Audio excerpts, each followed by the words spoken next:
How many times have you tried counting calories and failed? That's because calories are not a signal to your body. Your body doesn't have calorie receptors. Satiety, fullness, is based on two other signals, fat and protein, because they're tracking what you actually need. Miss either one and you'll keep overeating. Hello, health champions. Today, I'm going to help you understand how protein can help you lose weight. And there are two satiety signals, two signals that help you determine fullness, that helps your body feel satisfied. And the first one is protein, which is an essential nutrient, meaning you have to have it. And the body tracks how much you get and if you get enough, because your body needs this protein to make hormones. It needs it to make immune cells. It needs it for repair, to repair tissues and build new tissues. And the second signal is fat. And that's because we need fat for energy. It's our primary fuel source. It's the best fuel source. Now, fat can also be essential, but that's not how we're talking about it here. Essential fatty acids are omega-3s, omega-6s, and those we use to incorporate into cell membranes. But here we're talking about fat for fuel. That's how it acts as a signal. And that type of fat for energy, it triggers its own fullness response, which is separate from protein. And we'll talk more about these two mechanisms, exactly how they work. And the reason we want fat is for stable energy. And we want to contrast this and just mention that carbohydrates does neither of these two things. It's not a fullness signal. It is not essential. It is not a good source of fuel. And when you eat a lot of carbs, when you train your body to rely on carbs, then you'll end up being hungry no matter how much you eat. So the reason protein works as a satiety signal is that we have to have it. Eating a lot of calories is not going to stop you from eating. Your body doesn't measure calories. It doesn't care. You're going to keep eating if you haven't met your need for protein. But when you've had enough protein, now you stop eating. And this is driven by many different hormones. Ghrelin, your hunger hormone. PYY is another signaling mechanism. And of course, GLP-1, glucagon-like peptide 1, which is there's so much talk about this because it's a very expensive drug. It's very controversial. People get weight loss results, but there's also a lot of side effects and down the road consequences. And when we take a GLP-1 agonist, it's called semaglutide. And Ozempic is one brand and there's many others. And what it does, it goes in and it artificially boosts the GLP-1. So the body thinks that it has been fed. But what it does trigger the GLP-1, but it fakes fullness. So you feel full, but you haven't actually received any food. And this is very dangerous because if you silence the natural signals, now you can end up with deficiencies. Because the signals, they're there for a reason. Your body needs so much protein. It needs so much nutrients, so much essential fatty acids, etc. And if you silence the signals, then your body doesn't know when it's supposed to eat or not. So instead of relying on synthetic drugs to stimulate and to interfere with your body, what you want to do is you want to give the body what it truly needs, what it naturally needs, and listen to the signals, and now it ends up being healthy. So most people don't realize how much protein is being synthesized, how much is being used and circulated in the body on a regular basis. So 300 to 400 grams of protein a day we're using for repairing tissues and for building new tissues. However, most of that protein is recycled. About 3/4 is recycled because tissues are breaking down. They have a half-life. Cells wear out, muscle fibers break, and then we recycle these proteins as much as we can. And then there's something called obligate losses. Those are things that break down that we can't retrieve. And that's only about 20 to 25 grams per day. and that goes out as urea in the urine. It is skin that's being shedded, that we're losing protein, but we can't bring it back in the body. And also hair and the gut lining is being shedded on a regular basis. Now, most people get about 70 to 100 grams of protein per day, which is easily enough to cover those obligate losses, and it helps you stay put. It kind of keeps you where you are, but it doesn't necessarily help you repair. It's not enough to get you moving forward, to repair that little extra or to build new tissue. And very interestingly, based on what we're talking about in this video, is that 70 to 100 grams is not enough to stop those hunger signals that we talked about. The body doesn't think that it's had enough yet. So let's talk about how much we actually need and how different people might need a little extra. So like I said, the 70 to 100 grams that people get, it does not even stop this hunger signal firing. But a lot of people think that, you know, I eat hamburgers, that's meat, that's good solid meat. I get plenty of protein. But it turns out, if you eat 3 Big Mac meals in a day, and I know you wouldn't probably eat 3 meals of the same, but just to give you an idea, then that's not really all that much protein because it's diluted protein. There is a lot of processed food, there's a lot of sugar, there's a lot of grain and seed oils in that meal. So it turns out you only get 75 to 90 grams of protein from eating 3 whole meals of Big Mac meals in a day. But with that, you're getting 3,300 to 3,600 calories per day, which is a whole lot more than what we're assuming here, because we're assuming that for the average size person, you would need about 2,000 calories, and based on 2,000 calories, you need 70 to 100 grams. Now, if you're a larger person, you need a whole lot more than that. So hamburgers, even though some people think that's meat, is not the way to go. So what we're looking at for most people is probably 1.2 to 1.6 grams per kilogram of body weight, which puts us at 90 to 100 grams. And that's for someone who weighs 75 kilos or 165 pounds. So then if you're larger, then you multiply and you correct for whatever size you are. Now here's what we need to understand, that this is going to cover repair and building for most people. So it's not just the maintenance that we talked about with the 70 to 100 where you kind of just stay put. The 90 to 120 will help you get a little bit extra. However, there are some people who probably should step it up and get up to about 1.6 to 2.2 grams of protein per kilogram of body weight.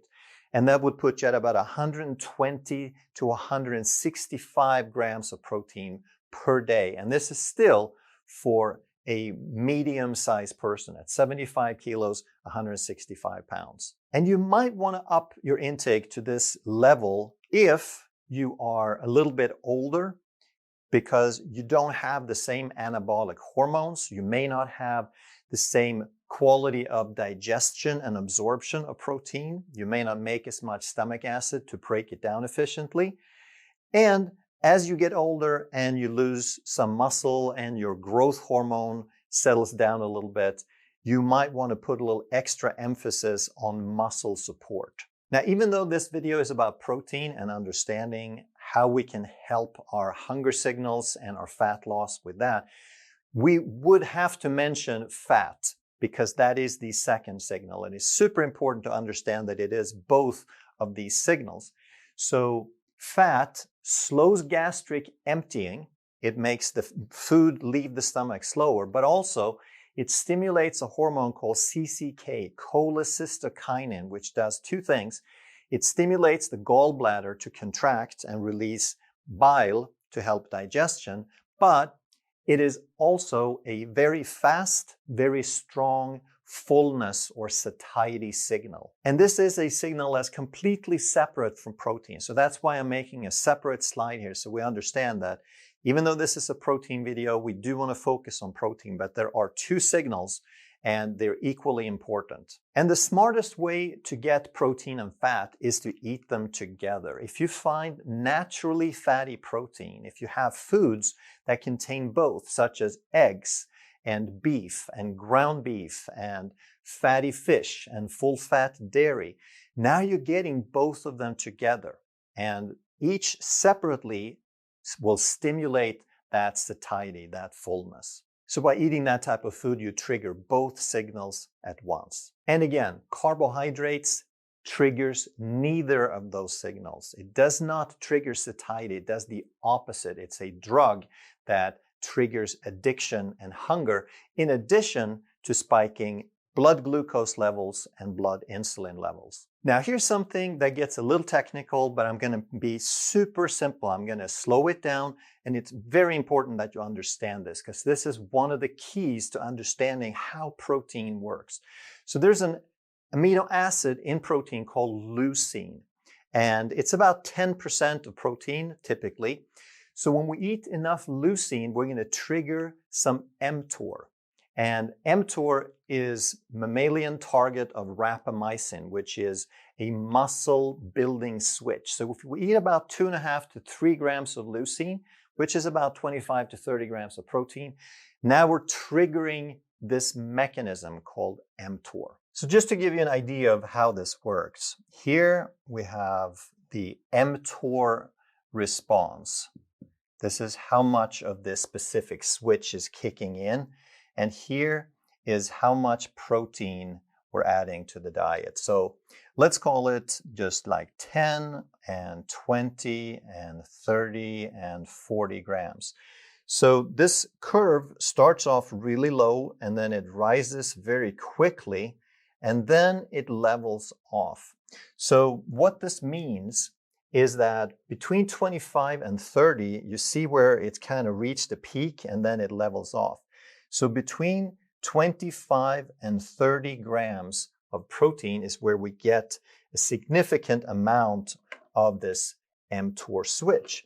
And if we go a little bit lower, like we're at 20 grams, now we're getting, it's still kicking in, we're still getting some muscle building function, but it's much, much less. We get more bang for the buck if we get up to about 25, 30 grams. And what this curve also tells us is if we eat 40, then we still can use a lot of that protein, but we're not getting much additional mTOR activity. And typically the people who really pay attention to this are bodybuilders, because they're trying to maximize their muscle building, their muscle repair and additional buildup. However, even for sedentary people, even for people who don't necessarily work out, if you eat at least 25, 30 grams of protein in one meal, now you're going to kick off this mTOR, and it's going to help you in repairing tissues and in maintaining the muscle that you have. So let's build on this mTOR knowledge, and knowing that if we have a certain amount, if we reach a threshold, now we get more bang for the buck. We're using the protein better, and the body has a bigger incentive, a greater tendency to use that protein to build muscle. So here's how it would work. If you want to utilize this, if you're a bodybuilder, if you want to grow bigger muscles, now you have to first put some resistance on your muscles. You have to challenge them. You have to break down some muscle fibers to give the body the incentive to rebuild and build bigger. And what happens now, if you do a challenge to your muscles, if you break down some fibers, now your body senses this. It knows that there's a little bit of damage done. So you get more sensitive to protein and to this mTOR mechanism for the next 24 to 48 hours. So it used to be they thought that you had to work out really hard and then you had to eat within 30 minutes. Like, no, it doesn't work like that. This increased sensitivity, these mechanisms, the hunger of the muscles for this protein, and this increased tendency to use the protein to build muscle, this stays on for 24 to 48 hours. So here's where it gets really interesting, and you can use this to your advantage, that if you eat enough protein to trigger this threshold, cross the threshold and trigger mTOR, This increased muscle building tendency, this switch, it stays on for 3 to 5 hours.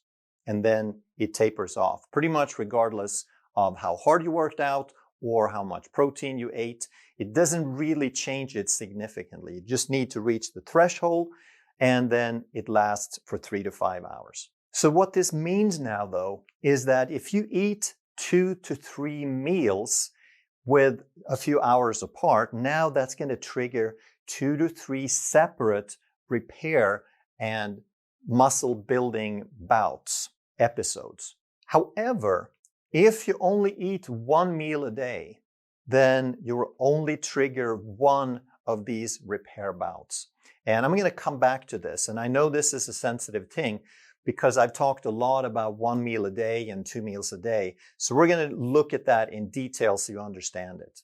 And one thing that plays into this, based on how you're going to prioritize it, is how much of a priority is muscle building to you versus reversing a metabolic disease. You can do both, but maybe you want to do more of one for now.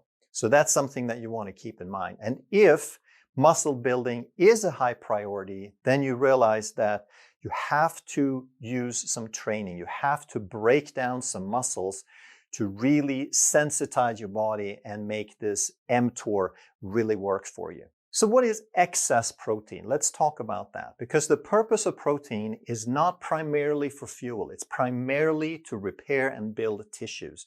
But then the excess, if we eat more than the body can use in a single sitting, then the rest, the excess, gets turned into glucose and energy. So what is excess? Well, first of all, the 25 to 30 grams that we talked about, that's the entry point. That's the threshold that gives us a robust mTOR response. Now, if we eat more, we can still use it. So 40 to 70 grams is what we call the ceiling. That's how much we can use in a single sitting. That's the max amount that we can use from a single meal before the rest of it gets turned into energy. And whether it's 40 or 70 is going to depend on your body size, how much muscle do you have, but also how much you actually worked out. So if you're heavier and you worked out harder, you're going to be closer to the 70 probably. So why is it limited at 70? Why can't we use all of it? What if we eat 150 grams in one meal? Does that help us? No, not really, because the amino acid pool, the circulating protein, is quite limited and it is quite tightly regulated. So we have fat stores on the body. That's our energy reserve. We can store fat and then we can go for months without eating and retrieve that. Fat is very plentiful. Carbohydrate, we can do that to some degree, but we can only save about 1 day's worth of carbohydrate. Well, protein is even more limited because the circulating pool has to be kept at a certain level. So once we eat up to about 70, we can use that. But once we eat more, then the rest of it is going to be turned into glucose. And that process is called gluconeogenesis, making glucose from something that wasn't glucose. And there's 3 different ways that we can do that. We can use excess protein to turn into glucose, the way we just talked about. But there's also a constant baseline level. The body's always making glucose between meals. And the primary way we do that is from glycogen. That's the stored carbohydrate. But we can also make it from fat tissue, not from the fat itself, but the way that we store fat on the body is called triglycerides. So there's 3 fatty acids and a glycerol backbone. And that's a little piece that we can actually turn into glucose. So those are the normal 2 things that we use, because we need a little trickle of glucose constantly to maintain blood glucose, and the body is really good at doing that. We can do it from glycogen as long as we have glycogen, and then we can do it from glycerol almost indefinitely. We can do that for months. But we also need to understand what we talked about before, that protein is primarily used for building blocks, and we want it in the muscles. The muscles are a reserve of protein, but it is usually spared. The body usually does everything it can to pull it from glycogen and glycerol first. And it's only in extreme starvation or extreme long fast that we turn the body protein into glucose. Now, the exception here is what we talked about in the previous slide, the excess protein, because we can't store it and we can only use 70 grams at a time, 40 to 70 grams. So beyond 70, then the rest of it is going to get turned to glucose. And it's sort of like with blood glucose, that it's by necessity that we bring down blood glucose with insulin and turn it into fat. Same thing happens here. The excess protein drives gluconeogenesis, making glucose by necessity, because excess amino acids circulating in the bloodstream become toxic. It produces ammonia, and the body does not do very well. So it's very tightly regulated, and that's one of the reasons we can only use so much. I've done a lot of videos on ketosis, ketogenic diets, which means that you cut the carbs so low that your body burns fat, and the body makes ketones as a byproduct of that fat, and the ketones help fuel the brain when glucose is low. So once we are in ketosis, that is evidence that we are in fat burning mode, that the body is burning extra fat. And another way to accomplish that is intermittent fasting. So we're going to talk about these two in terms of protein. So if we eat excess protein, excess amino acids, we said they'll turn into glucose. And then can that excess glucose actually break ketosis? Can you make so much glucose so it's like you ate a bunch of carbs? And the answer is that yes, that can happen, especially with one meal a day if you're trying to eat a huge meal. Now, the difference between eating a bunch of carbs is that this conversion, this gluconeogenesis, is happening very, very slow and gradual compared to eating carbohydrates. So yes, it does become a glucose load. Yes, it can kick you out of ketosis, but you still can't compare it to the sort of glucose and insulin spike that you get with carbohydrates. So if you eat one meal a day and you try to cram all of your proteins in, and you figured out that you think you need 120 grams of protein. So you're saying, I just eat one meal a day, my meal is going to have 120 grams. Well, the problem is you can't use more than 70. Your body will not do it. So if you eat that much protein in a single meal, 50 grams will be shunted into gluconeogenesis and converted to glucose. So what if you instead ate 2 meals a day and you try to get those 120 grams in? Well, now you have 60 grams per meal, and that is much, much easier for the body to accommodate. So most likely you can use all of that protein, or maybe 20 grams or so. A little bit of it might get turned into glucose, but you could use considerably more of that protein if you break it in two. And if you ate 3 meals a day and you had that 120 grams of protein, now most likely there will be no conversion. There'll be no excess protein to drive gluconeogenesis. So what this means is that how much protein and how many meals you eat is going to depend a little bit on your priority. So let's talk about some scenarios and see what might be the best for you. So if you eat 3 meals a day, then we're going to look at your fasting window, which probably will be about 14 to 16 hours. If you eat 3 meals in 8 to 10 hours, you can have 4 hours or so in between meals, which is plenty of time to get 3 separate protein boosts, and you can get 3 different mTOR spikes. So in terms of optimizing muscle, that would be your best scenario.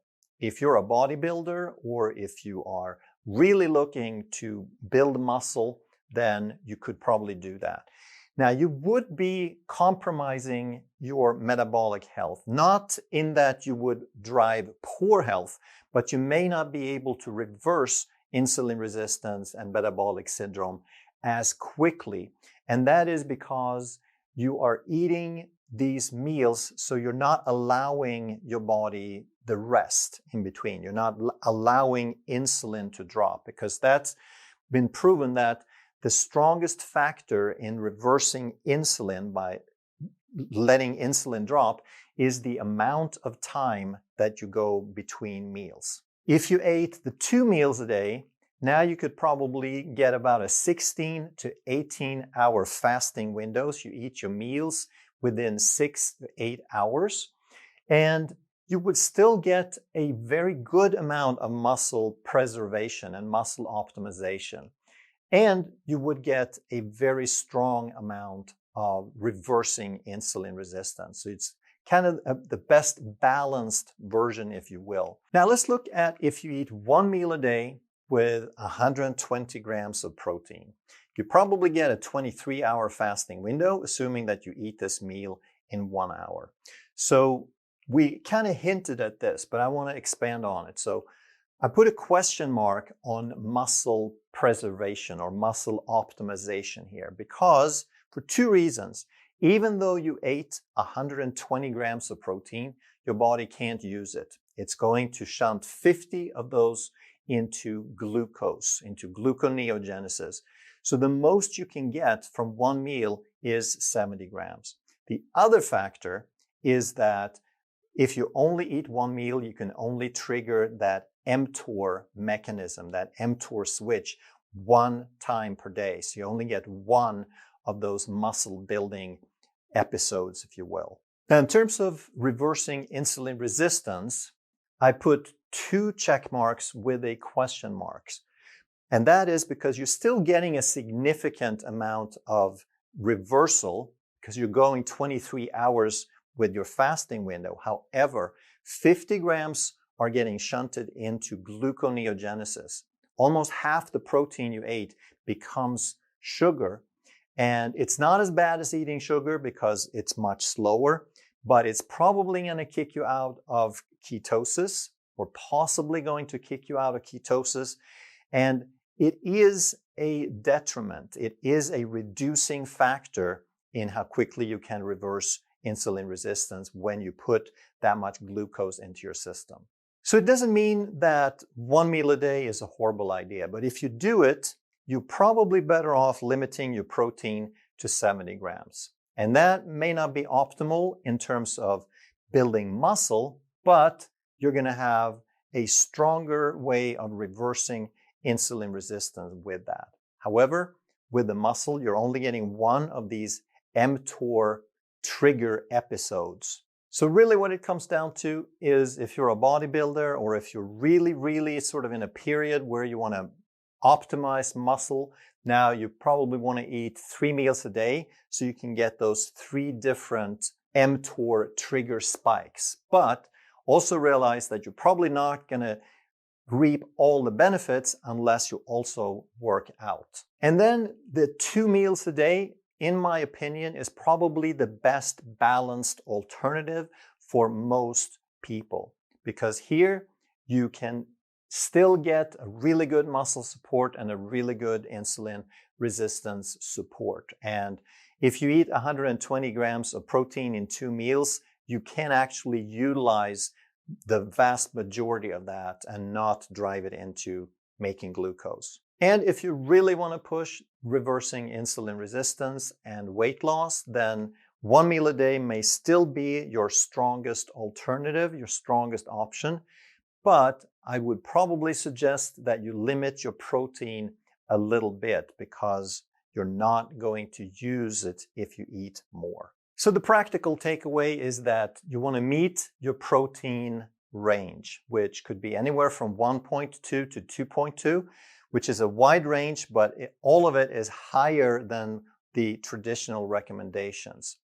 You want to split that across 1 to 3 meals, with probably 2 being my recommendation, 2 meals a day for most people. You want to eat whole food, you want to eat real food, and you want to favor the foods that are naturally fatty protein sources. So when you look for protein, look for something that has fat with it. And if it doesn't, then that's still fine, but then you add some fat with it, a healthy fat. You want to eat leafy greens and non-starchy vegetables because they don't contribute significant carbohydrate, but they're very beneficial for feeding and maintaining a healthy gut.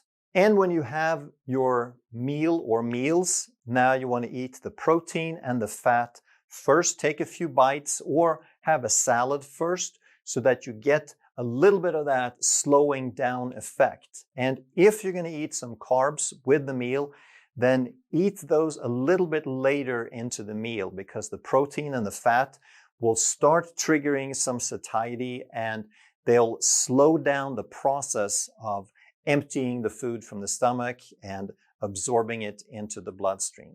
And also, if you want to lose weight, realize that this is not an unlimited protein and fat diet. Just don't go crazy on it. Listen to your body and satisfy the real signals. If you enjoyed this video, you're going to love that one. And if you truly want to master health by understanding how the body really works, make sure you subscribe, hit that bell, and turn on all the notifications so you never miss a life-saving video.